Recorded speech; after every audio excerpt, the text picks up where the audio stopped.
And so I've been around people that inspire me, and same thing with my social media. Like I look at people like you to see what you're doing every day to keep yourself moving forward. But I think, mediocrity is one thing, but we turn our focus to people that inspire us and people that we want to aspire to be like, and that just it makes all the difference.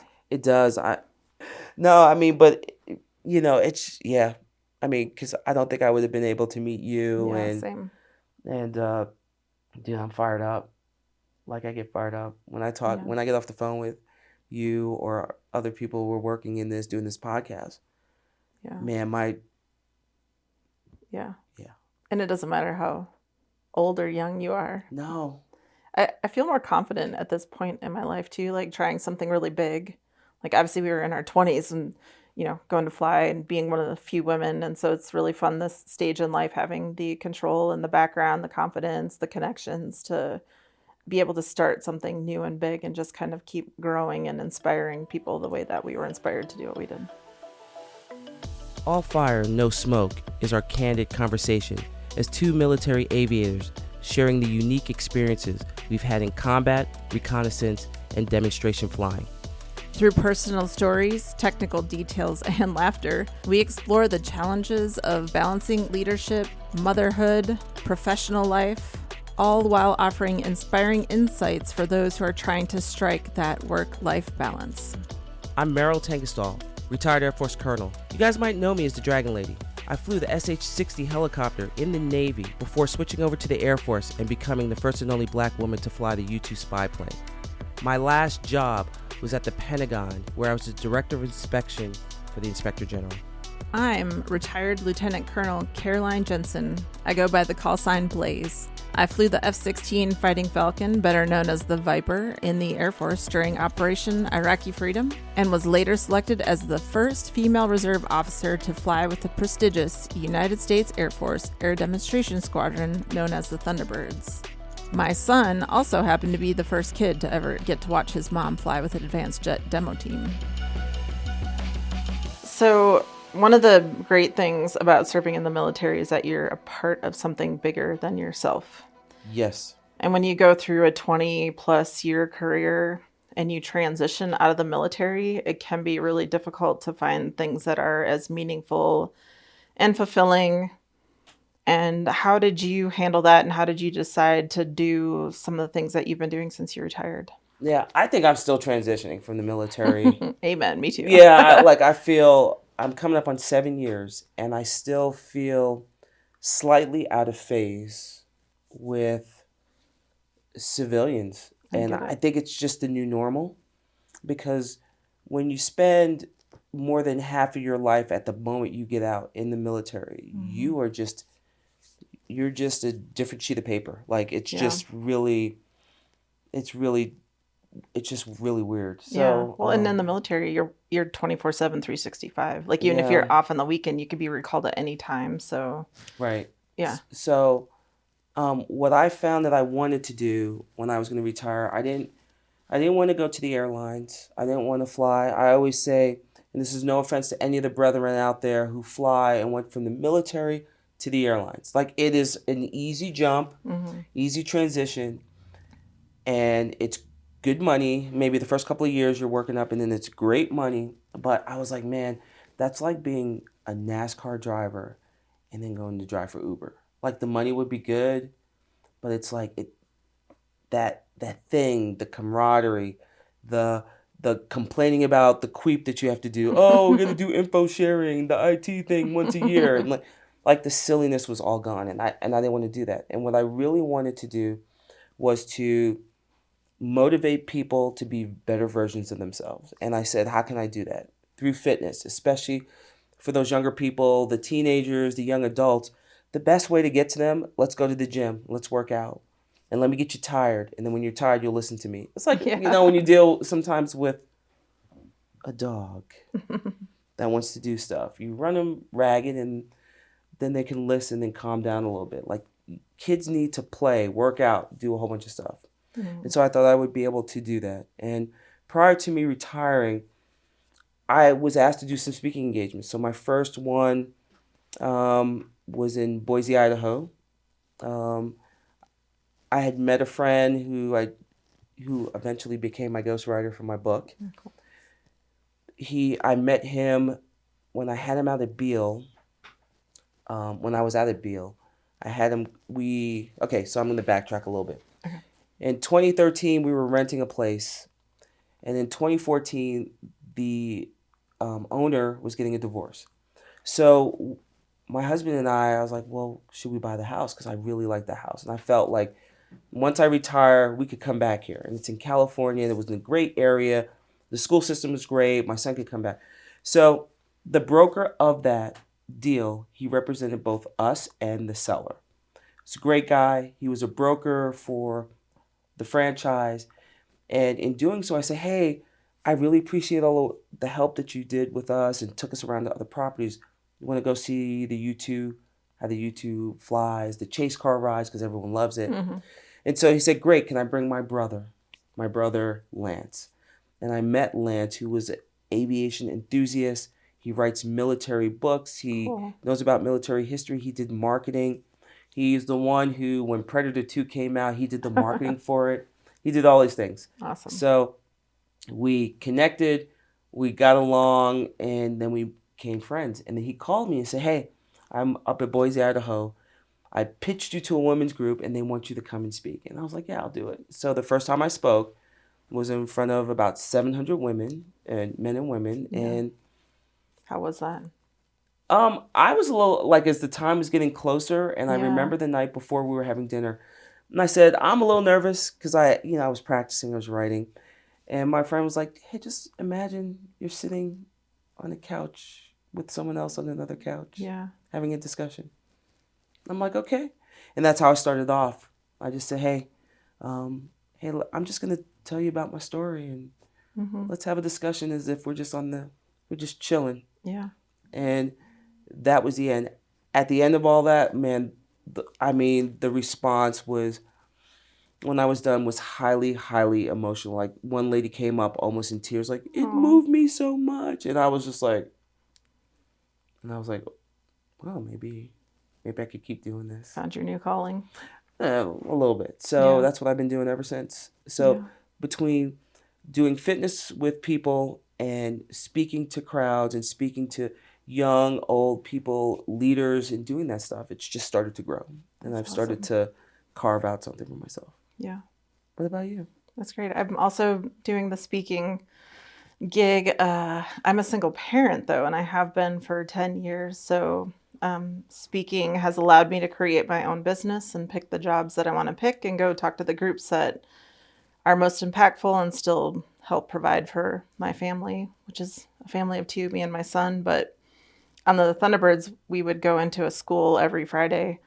And you go to like a big school in Sacramento. I think I literally had 1,000 high school students in the audience on a Friday, and they're just like, So I got really good at really tough audiences. Yes, because they're the toughest. Yeah, high school kid just like, all right, you're standing between me and lunchtime or whatever, So, and just have people be like really kind of, laissez-faire about you. And then by the end, they're kind of sitting up at the end of their seats and they come up after you and they want to take pictures with you. It was really cool to see that transition and interact with the audience that way. And it's funny you talk about a women's group. I was so used to being the only woman in the squadron or one of few women. Yeah. And I was asked, I was still on active duty, so it wasn't a compensated speaking job, but I went to speak to a group called Women in Defense, and it's all these engineers, mostly women. I was an English major at the Air Force Academy. I have a Bachelor of Science in English. Every time I talk and brief a mission, I'm like usually the only woman in the room.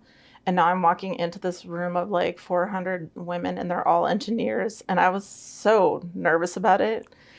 But it turned out amazing, and, standing ovation, everything afterwards, because I was able to talk to them about some of the systems that I used, like my Link 16 and my Laser Maverick and, the helmet-mounted queuing system. And it seemed like every single person in there contributed in one way or another to the technology that allowed us to have a successful deployment in Iraq and to successfully know and pilot the systems in the F-16. So that was really great to do that. But when I transitioned, and it was the same thing, you're like, man, you can really make an impact in people's lives. Yeah.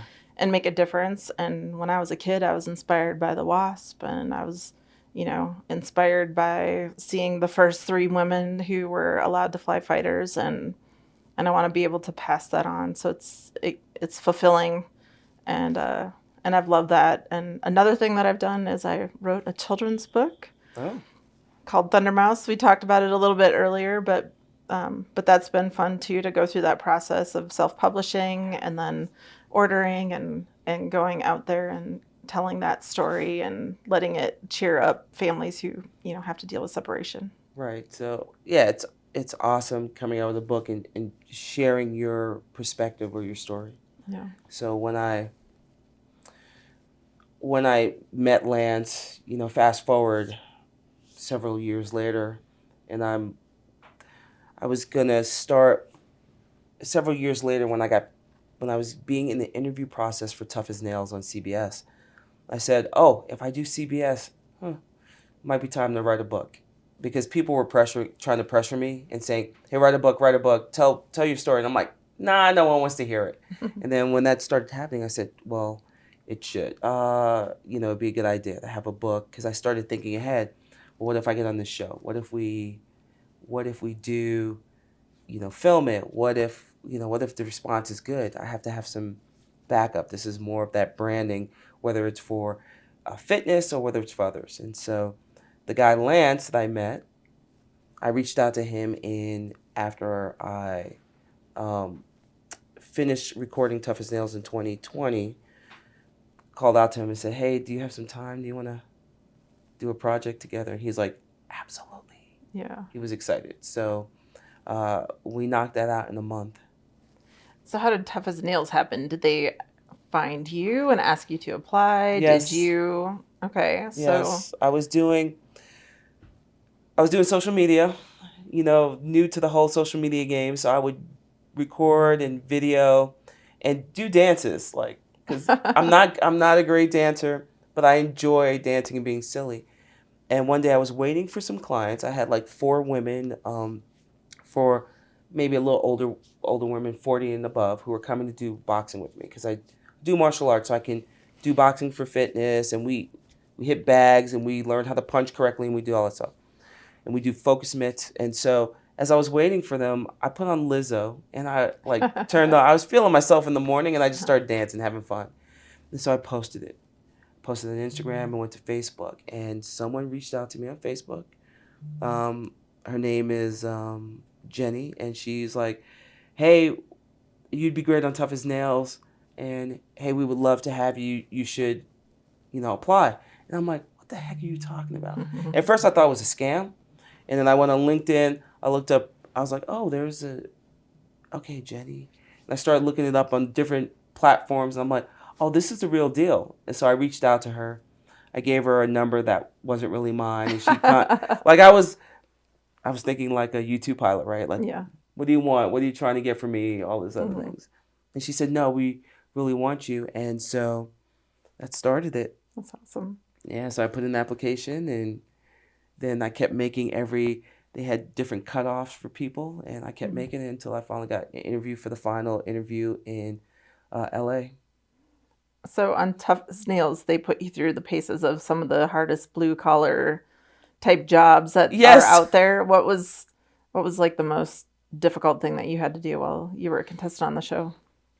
Oh, run with that damn water. That was it was and it wasn't a skill thing. It was just an endurance thing. And in my mind, when I'm walking up and I saw it, and I'm like, I just took a sigh, like you see an emergency light, and go, "Oh, all right, well, this is going to be fun." Like in my mind, I was like, "All right, well, I'm just going to have to keep running. And if I pass out, then that's when I lose." Yeah. Like, I'm not stopping. So after we met, I went home from a conference that we were at, and I binged the entire season up until like you cut out, and then I just kind of fast forwarded to the end and watched it because I was really entertained and love watching my Air Force sister out there kicking butt on all these like really difficult jobs. But you were in an orange grove, right? Yes. And then it was a bucket that was like draining water, and you had to fill another bucket and take it and keep it from running out. Running out, yeah. And it seemed like you guys were at it for a very long time. Like hours. A very long time. Yeah, ridiculous amount of time. So. Yes. But I mean, I think you represented the Air Force well and pilots well and I try women to. well. It was awesome to watch you do that. Yeah, I try to. Like in the back of my mind, I was the oldest contestant on the show. So I was like, look, there's something to be said. If you're doing, basically, it's hard labor in a short amount of time. Hmm. Age is going to play a little bit of a factor. Like I can maybe outwit and do things very efficiently, but I'm not a trades worker. But I'm going to have a good time and I'm going to motivate and I'm going to show people that you could do it and women out there getting it. And I met a bunch of women that do some great work in the trades. I mean, so much so, like Sarah, my teammate. I mean, she's a welder, and now I'm taking welding classes. That's so So, cool. like, I'm doing the certification for welding, and I'm out in 100 degrees in California under a rooftop doing an overhead weld with a 7018 stick, and going, what am I doing? But it's fun. It's Yeah. frustrating. It's all that stuff. But I'm learning a trade. So, you know, people like Sarah, like people there, just kind of like motivate me. They work hard, and people in the Yeah. trade, and we need more of them. So, I think that's a reason why Phil started the show to also honor his you know the people before him, his family members who all worked in the trades, and he did he was behind the camera. So Yeah. he loves that about his family. He wanted to do a show that honored that, and I see why he does it, because being in the trades, it's a job that, man, it's much needed. People don't appreciate you, but when you get it done, dang, you can make some beautiful things. You can make people happy. Make America what it is. They're the backbone. So Yeah. I enjoy that quite a bit. Well, that's begging the question to me. So, we've done all these projects since we've retired, and now we've filmed this podcast Yes. together. What do you hope that people get from this? I hope that people get to know a little bit about us. I think our stories will resonate with a lot of people, men and women especially, moms, single moms, people who are trying to get to a goal and feel like they're stuck or there's an obstacle. Um, we went through a lot of shit, Mm-hmm. you know, and we kind of I don't want to say we downplay it, but we're like, oh, it wasn't that Mm-hmm. bad. But at the time, there was sweat, there was tears, there was frustration, there was anger. And because we had some mentors to kind of counteract the people who didn't want to see us successful, the fact that we just pushed hard. And when we were about to give up, we had that one moment where we Mm-hmm. saw something that reignited that spark and that fire in our bellies. Like, we want to tell other people the same will happen to you. You just have to be persistent and consistent Yeah. and then get it done, because we're sitting here talking about it, and one day you will be imprinting your DNA on a younger generation. And I think especially when COVID happened and a lot of people lost that fire, like, it's time to ignite that. Like, hey, rest time's over. Let's get back to work. Yeah, for Yeah, sure. what do you think? Well, same. I think people look at you and they see this like amazing, strong woman, and she's got a book and she travels the world and she's, broken these huge barriers and like been to the edge of space and seen all these amazing things. And I think it makes people feel better about themselves to see what you push through to do that. Yeah. And from my perspective, like people think Thunderbird, Blue Angel pilots, whatever, demonstration pilots, fighter pilots, like we're perfect, and it's not the case. No. And there's a million places that we could have gotten tripped up and stopped. And part of like what I like to talk about in my speeches is that the more pressure you have, the better you're going to be at the end. And just keeping sight of that goal and that perspective and that hope Yeah. that what you are going through is going to make it better. Like, don't let it break you, let it make you brilliant. Yes, exactly. I think at the end, when I tell people, one of the shots I show at the end when I do a speech is, my buddy Extreme Ross did a video. He does a lot of videography up at altitude, but there's one where you could see a time lapse photo of the Earth from above 70,000 feet, and I tell people, man, you go on this journey. It's not about getting to that goal. Like, you want to do it. Like, I wanted to be an astronaut. Did I get there? Not yet. I still have time. I said, but it's about the journey and the way you go that makes this view beautiful. And it's about, man, taking a step back and going, damn, I did all that. And I either made it, I almost made it, Mm-hmm. and I got there, and I'm just like, yes. Like, the beauty is in the journey. Yeah. So that's, hopefully people will walk away and say, okay, I got my goal. I know it's going to be hard. These two ladies freaking crushed it. Even if I don't get there, I'm going to have this amazing journey. Yeah. And you're going to love it. And I feel like in my heart of hearts, if I can do it, anyone can do it. And Yes. people are like, oh, you're being humble. Like, no, I'm not. I'm not the smartest. I'm not the fastest. I'm not the strongest, but I'm probably one of the most determined, and I didn't give up. Yeah, I'm not the And fastest. so here we are. Yeah, not the But- fastest. Strongest. We'll get on the bench press and Yeah. we'll see. All right. I have one question that's really important that I've been thinking about a lot. Is the Earth flat? It's all those flat earthers out there. They're gonna say, "I didn't see it in the pictures that you posted on Instagram." Yeah. No, it's Okay. there's a curve to the earth. I promise you. I promise. There's a curve to the earth. As a parent, does your son see you differently? That you've transitioned from military to civilian. Has he seen a change in you? And as you made that transition, do you have any words of advice for other people who are struggling? Because some of our veteran brethren are severely struggling. You know, we talk about suicide rates in veterans, and the Vietnam vets feel overlooked, and you know, we got a lot of people going through some hard stuff that are really struggling. Yeah. So, first question: how has your son seen you change after taking off the uniform and putting on a jacket? And what do you recommend for other people? Yeah, that's a great question. And transitions are hard. You know, they talk about major life things, and I had a lot of those happen to me. I got divorced. I didn't get fired, but I had to leave my job, whether it's the Thunderbirds or Washington, D.C., or retiring from the Air Force. I literally retired in the middle of COVID, so I didn't have a retirement party. My follow-on job at a Fortune 50 company, I wasn't sure if it was going to come through. Like, there was so much stuff that was up in the air, and I ended up, going to work for them. But I've handled so many things so well in my life, and I don't know if it was part of COVID. Like, I really broke down a lot, and I had to throttle way back in my life and focus on what was important, and that was my son and my own mental health and my own well-being.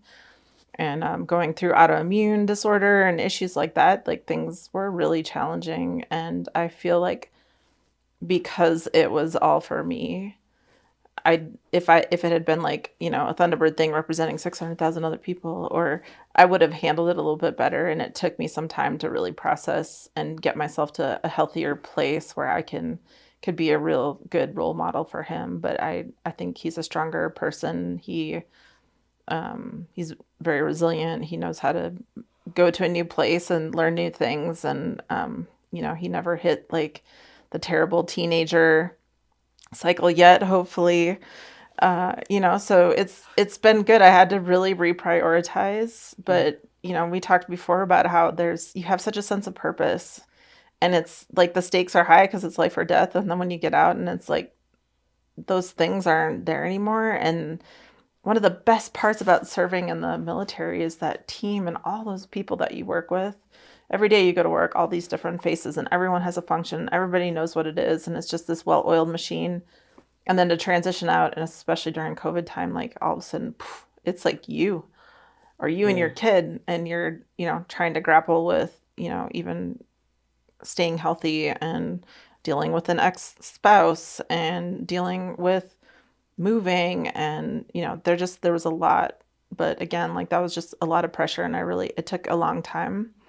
And some days I just kind of had to keep one foot moving in front of the other. So I'm proud of the way I handled things, but it was definitely very difficult. And if I can help other people and, reach out to other veterans too, to like ask for help. But I don't know, I don't want to go back and do everything over again, starting at, March of 2020.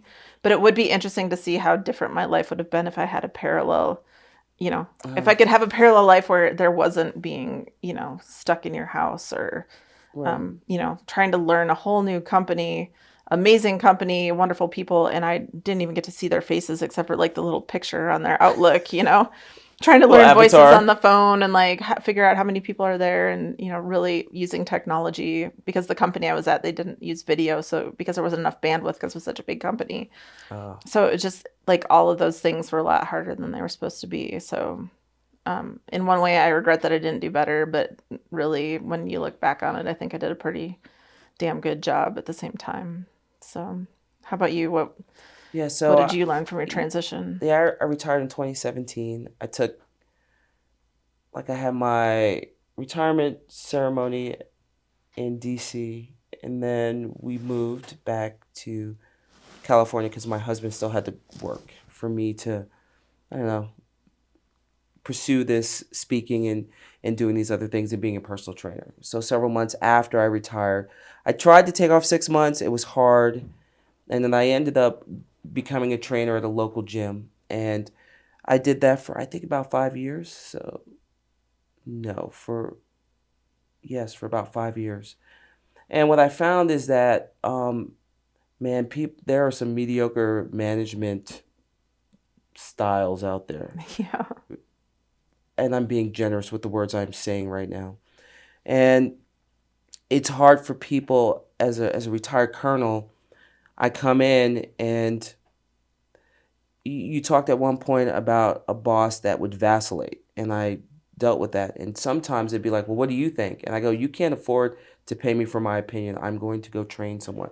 So I kind of cut that tie, but I also knew that if you approach me sideways, I'm still a retired colonel and I will deal with you as such. So for some people, that was intimidating and hard. And when my kids were involved and my kids were hurt or injured, then you're going to have to deal with me, and Yeah. it's going to be uncomfortable for you. And I'm I'm not going to put my paws on you, but we're going to have a discussion on what could be done better, as if we're debriefing.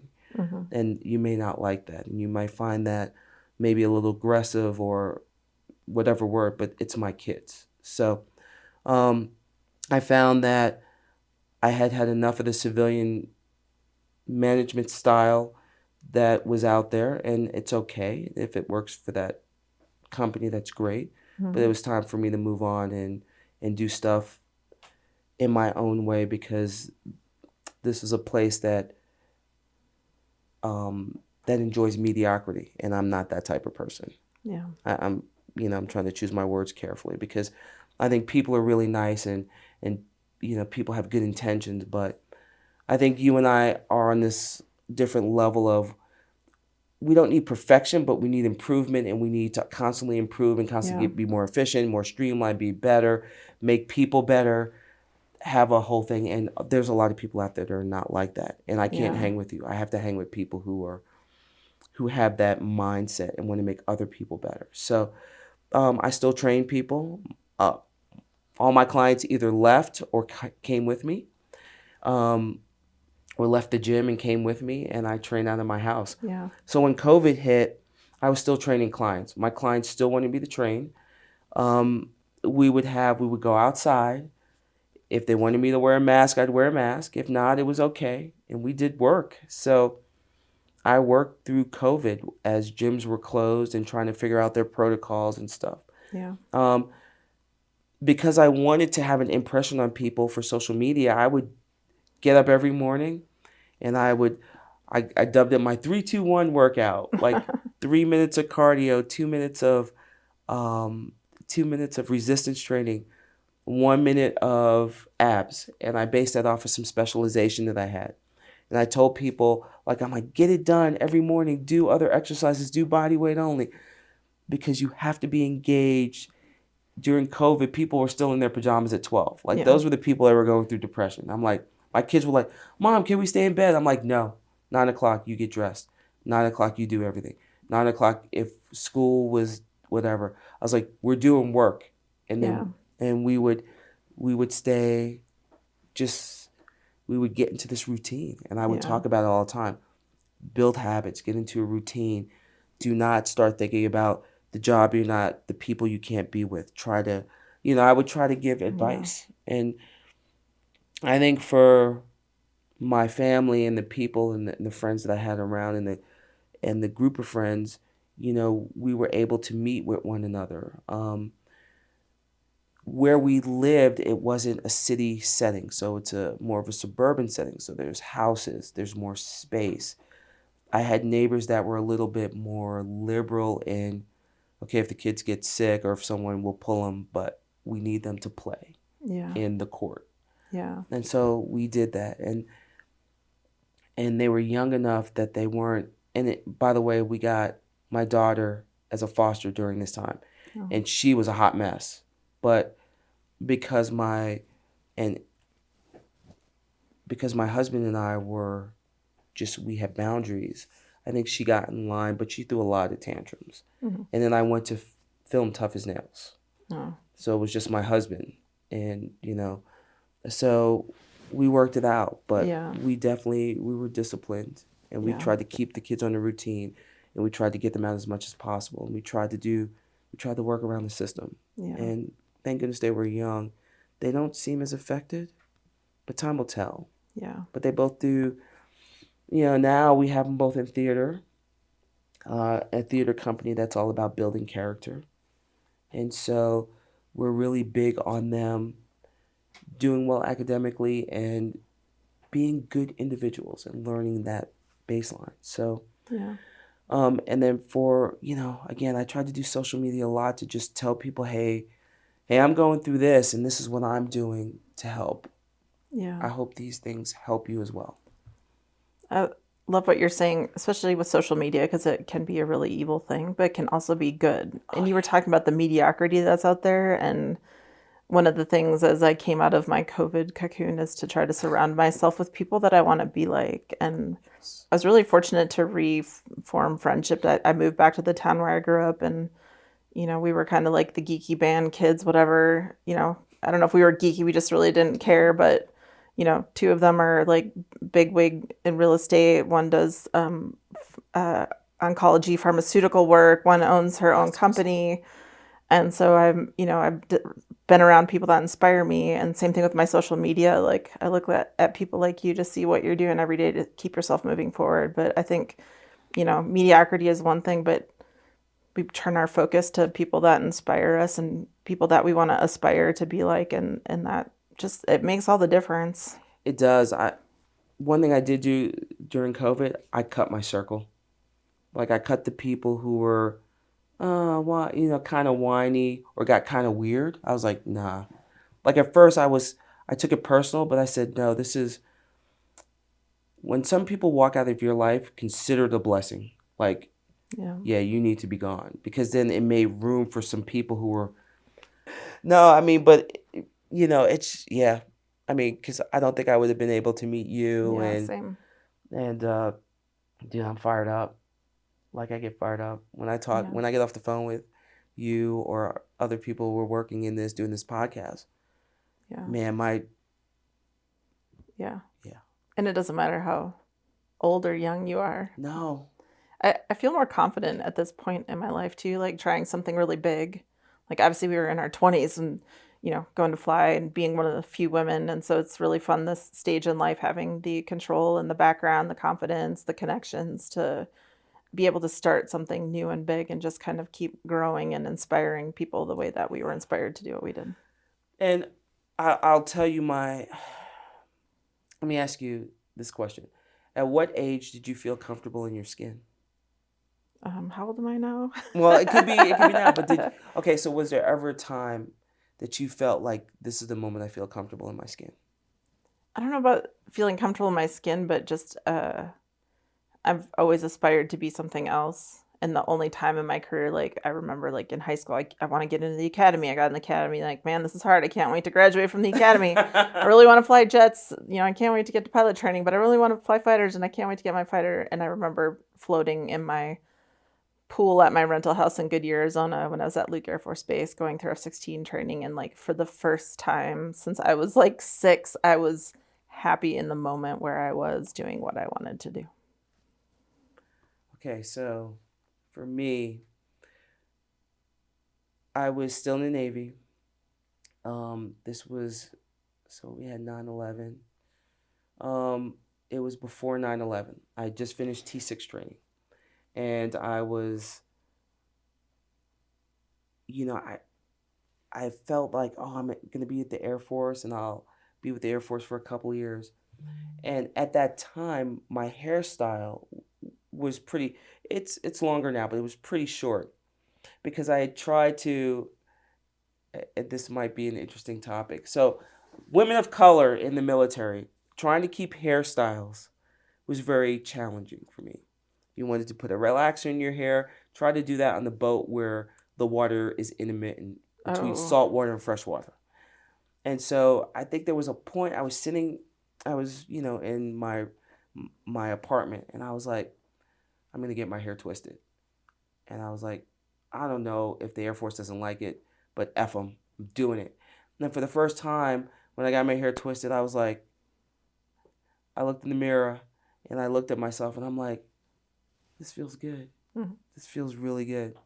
And and I was ready. Like if the Air Force said, "Can you have that?" I go, "Yeah, it's in the Navy regs." Like I was just gonna lie, say it's in the Navy regs, because what Air Force person is gonna check that? And I was Yeah. like, "Yeah, we could do this in the Navy." That's all I was gonna say.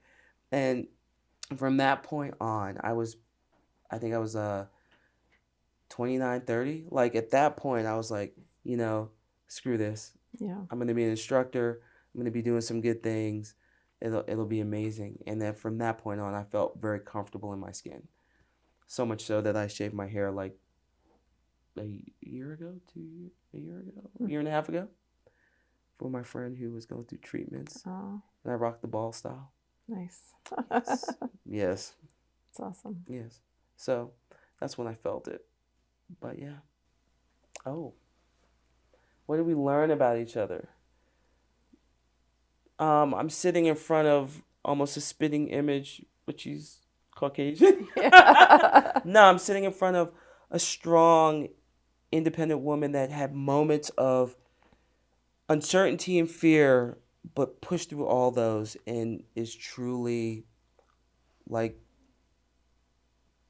this beast, because that's what, like, a beast in terms of like the strength and inner strength that you have, because it's all about growth and facing the struggles and becoming stronger. So, I mean, I see a fellow sister in terms of like we fighting people. That's right. Like, Got your back. yeah, we're each other's wingmen. Yeah. Yeah. I I think it's interesting for our listeners too. Like we met, we instantly connected.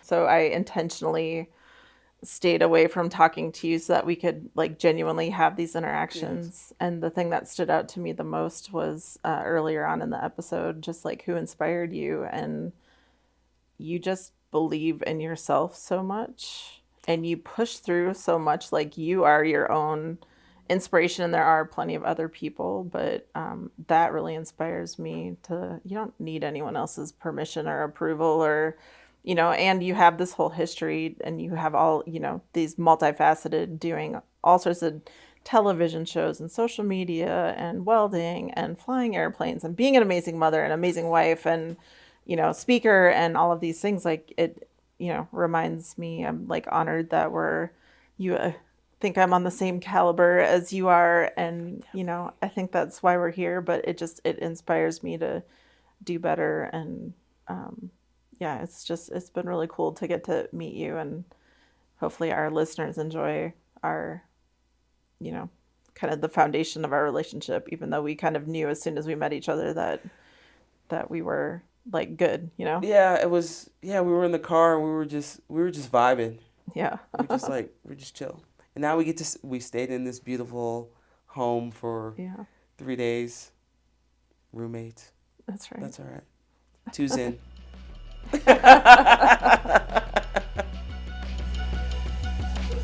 It's a wrap.